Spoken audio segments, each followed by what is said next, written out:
We have been able to reduce our ED hold hours about 50%. From January of this year, we've been able to reduce our request to the time the bed that's assigned 60%. We have been able to take our throughput and our patient initiative to the next level as we've taken our housekeeping turn time, and we have now reached our target of 60 minutes in all of our facilities. And our average transport time right now is somewhere between 26 and 28 minutes.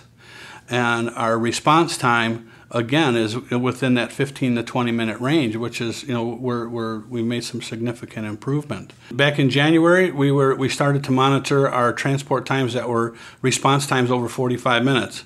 And in January, when we ran the reports, we were at 15%. Because of some improvements we've done, currently we're at 2.5%. The most tremendous improvement we've seen in patient satisfaction related to our patient flow redesigns came in our emergency department. We were actually in the 30th percentile prior to implementation of automation and our process redesigns, and we now are in the 90th percentile. We now have the people in the hospital when the work is there to be done. In the past, we had peaks and valleys where we didn't have enough people to get the work done, and then we had a slow time where people sat around and did crossword puzzles or homework. It was taking us about 210 minutes to turn around a bed. Once we implemented, we were able to improve that to about 60 minutes, and we continue to make improvements in that bed turnaround time even today. We estimate that probably there were greater than 2,000 phone calls a month that were eliminated. There were silo issues for us because there was not any transparency as far as data. With the technology, we now have the ability to kind of break down those silos.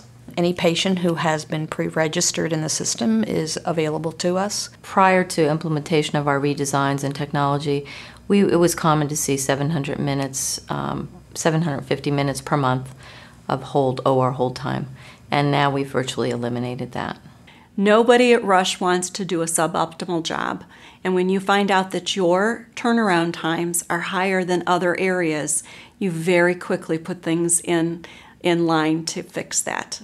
We set a time that in 120 minutes from bed request to actually occupying the bed would be 120 minutes 90% of the time. We were starting at 8% and 18% when we pulled that baseline data. So we did get up to close to 50%. We didn't hit our 90%, a little aggressive in our targets, but that was a tremendous improvement to be able to show senior leadership absolutely gets buy-in from all of your stakeholders.